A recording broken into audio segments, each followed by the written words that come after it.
In a bustling city where cobblestone streets hummed with the footsteps of hurried passers-by, a beggar sat on a tattered blanket, his weathered hands outstretched.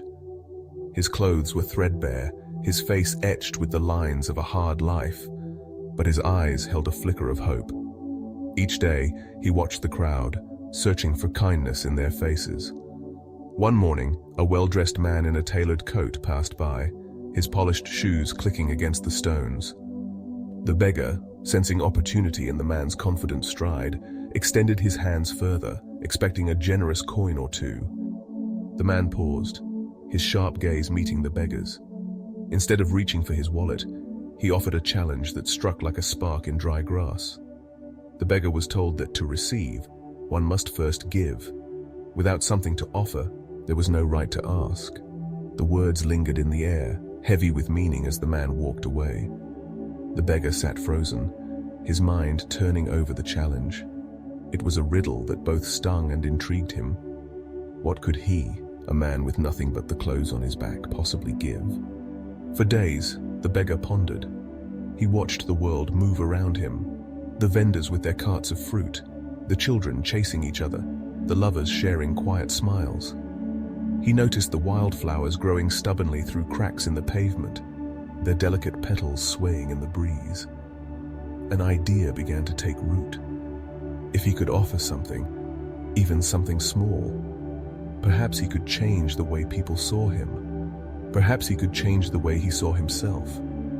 The next morning he rose early before the city fully woke. He gathered the wildflowers, their vibrant colors a stark contrast to his worn hands. He tied them into small bundles with bits of string he'd found discarded on the street. When passers-by approached, he no longer simply asked for coins.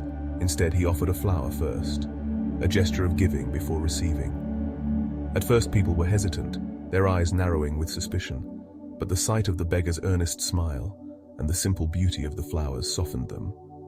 A woman dropped a coin into his hand, accepting a flower with a nod of gratitude. A young man, moved by the gesture, gave more than he might have otherwise, tucking the flower into his jacket pocket. Word spread quietly. The beggar, once invisible to the bustling crowd, became a small beacon of warmth. People began to seek him out, not just to give but to receive his flowers, which carried a quiet sincerity. Each bloom seemed to hold a piece of his newfound purpose. The coins in his tin grew heavier, but more than that, he felt a shift within himself. The act of giving, however small, filled him with a sense of dignity he hadn't known before. He was no longer just taking, he was part of an exchange, a cycle of kindness that flowed both ways. Months passed, and the beggar's routine evolved. He learned which flowers bloomed where, which ones lasted longest in the heat of the day. He began to trade small amounts of his earnings for seeds, planting them in forgotten corners of the city. His bundles grew larger, more vibrant, and his presence became a fixture in the streets. People smiled when they saw him, some even stopping to chat, their coins given not out of pity, but appreciation. The beggar's heart swelled with pride. He was giving something of value, and in return, the world was giving back.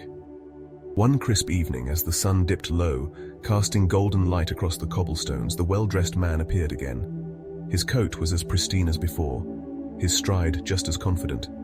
The beggar, now standing taller, his hands stained with earth from his morning's work, recognized him instantly. Without hesitation, he held out a bundle of flowers, their petals bright against the fading day. The man raised an eyebrow, a faint smile tugging at his lips. He accepted the flowers, dropping a generous coin into the beggar's hand. For the first time, the beggar felt not like a supplicant, but an equal. He was no longer just a beggar. He was a businessman, offering value and receiving it in kind.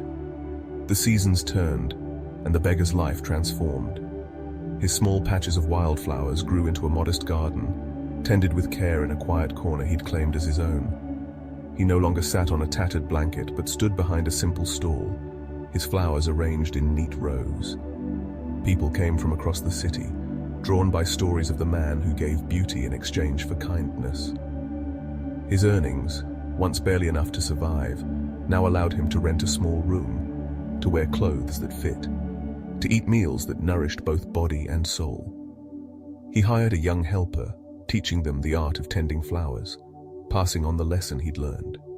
6 months after that pivotal encounter with the well-dressed man, the beggar, now a merchant, stood proudly at his stall. His hands, once empty, were now calloused from work, his heart full from purpose.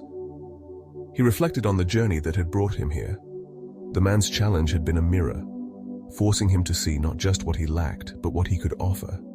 The law of give and take had become his guiding star. By giving, he had received not just coins, but respect, opportunity, and a new vision of himself. The city, once a blur of indifferent faces, now felt like a community.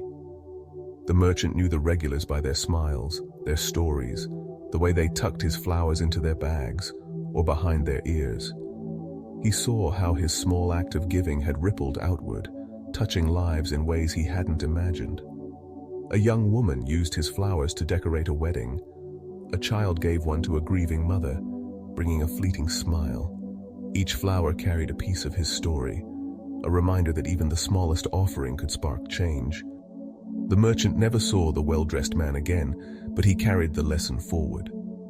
He understood now that success wasn't just about wealth or status. It was about seeing oneself as worthy, as capable of giving something to the world.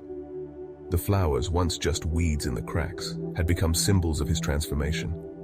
They reminded him that value lies not in what one has, but in what one chooses to share. His stall grew, and with it, his dreams. He imagined a shop one day, filled with blooms of every color, a place where people could find beauty and hope. But even as he dreamed, he remained grounded in the truth that had changed his life. To receive, one must give. It was a simple law, yet profound, a cycle that turned despair into possibility. The merchant, once a beggar, stood as living proof that self-perception and the courage to give could open doors to a future unimagined.